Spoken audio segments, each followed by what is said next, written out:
Hello everyone, स्वागत है आपका हमारे YouTube channel health and legal expert में। मैं हूं आपका दोस्त अशोक। आज हम बात करेंगे ड्रग इंस्पेक्टर के बारे में। ड्रग इंस्पेक्टर से रिलेटेड जितने भी क्वेश्चंस हैं, मैं उनको सभी का आंसर देने के लिए आया हूं। जैसे कि ड्रग इंस्पेक्टर क्या होते हैं, क्या क्वालिफिकेशन होती है, क्या एलिजिबिलिटी, कहाँ पोस्टिंग होती है, इनको अपॉइंट कौन करता है, इनके क्वेश्चन कहाँ से आते हैं, सिलेबस क्या होता है, साथ ही साथ इनकी योग्यता क्या होती है और इनकी सैलरी क्या होती है। दोस्तों, ये सारी बातें मैं आपको बताने वाला हूँ मात्र 4 मिनटों के अंदर। सबसे छोटी वीडियो बनने वाली है दोस्तों, जैसे कि मैं हर वीडियो कब से कम समय में आपको सारी जानकारी देता हूँ, हेल्थ और लीगल अपडेट से लेकर के। दोस्तों, मेरी वीडियो को अंत तक जरूर देखें और मैं आपको अब आगे सारी बातों को डिटेल में बताने वाला हूँ। कृपया अंत तक जुड़े रहें।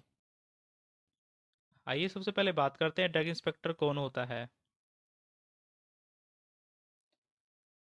ड्रग इंस्पेक्टर स्पेशलिस्ट होते हैं, साथ ही वो दवाइयों को मॉनिटर करते हैं, जैसे कि drug safety, utility, performance, consistency, और साथ ही दवाइयों के बनने से सप्लायर तक जाने तक और सप्लायर से फार्मेसी तक पहुंचने पर दवाइयों की हर एक्टिविटी पर वो ध्यान रखते हैं।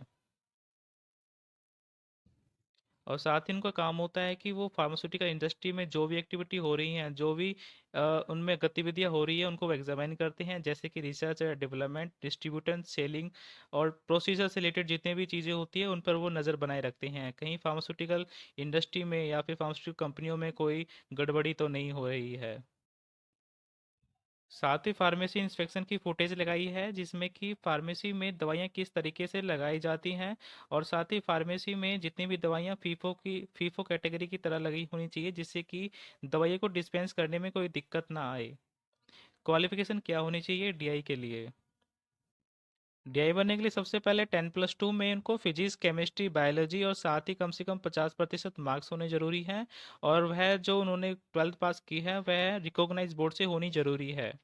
डिग्री की बात करें तो डिग्री में pharmacy, pharmaceutical science, clinical pharmacology, microbiology और मेडिसिन या फिर अन्य कोई सिमिलर इक्विवेलेंट ट्रेनिंग से उनकी डिग्री होनी कंपलसरी है। यह सब होने के बाद ही वो आगे डीआई के एग्ज़ाम के लिए सक्षम हो पाएंगे, यानी कि वो एलिजिबल हो पाएंगे। दोस्तों, डीआई रिक्रूटमेंट का एग्जामिनेशन कैसे होता है। डीआई का recruitment union public service commission यानी कि यूपीएससी और साथ ही state public service commission SPSC के थ्रू होता है, जिससे कि डीआई की पोस्टिंग आगे अपॉइंट की जाती है।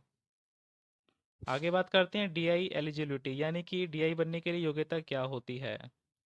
जो भी एस्पिरेंट्स होते हैं उनको कम से कम 10+2 में फिजिक्स, केमिस्ट्री, बायोलॉजी, साथ ही 50% मार्क्स होने जरूरी हैं। साथ ही कैंडिडेट क्वालिफाई होना चाहिए अंडर ग्रेजुएट, यानी कि उनको डिग्री की होनी जरूरी है, साथ ही फार्मेसी या कोई रिलेवेंट कोर्स के जरिए। साथ ही उनकी उम्र 21 से 30 साल होनी चाहिए, और जिन लोग का कोटा होता है, जैसे कि एससी, एसटी, ओबीसी, उनको 5 साल तक की छूट दी जाती है। और साथ ही उनकी उम्र आयु 35 साल तक की जाती है। और जो कैंडिडेट होते हैं उनको एंट्रेंस एग्ज़ाम करना बहुत ज़रूरी होता है, जिससे कि वो एंट्रेंस एग्ज़ाम क्वालिफाई करने के बाद ही आगे डीआई बनने के लिए एलिजिबल होते हैं। अब बात करते हैं डीआई वर्क प्लेस की। ड्रग इंस्पेक्टर कहाँ कार्यरत होता है। ड्रग इंस्पेक्टर इंस्पेक्शंस के लिए फार्मास्यूटिकल कंपनी, इंडस्ट्री और साथ ही फार्मेसी में जाकर के दवाइयों का इंस्पेक्शंस करते हैं। जिन दवाइयों में उन्हें गड़बड़ी लगती है तो वह उन दवाइयों का सैंपल लेकर के लेबोरेटरी में जमा करा देते हैं, और साथ ही रिजल्ट आने तक वह उस दवाई का अपडेट लेते रहते हैं। जिन दवाइयों की रिपोर्ट सही नहीं आती तो वह उन दवाई की रिपोर्ट को कोर्ट में जमा करा देते हैं, जो कि एज ए एविडेंस प्रूफ का काम करता है। अब बात करते हैं डीआई की एवरेज सैलरी कितनी होती है। ड्रग इंस्पेक्टर की सैलरी काफ़ी अच्छी होती है। साथ ही सातवें पे स्केल के अनुसार उनकी सैलरी 44,900 से 1,42,400 के आसपास उनकी सैलरी रहती है, और साथ ही उनको अलग अलाउंसेस दिए जाते हैं।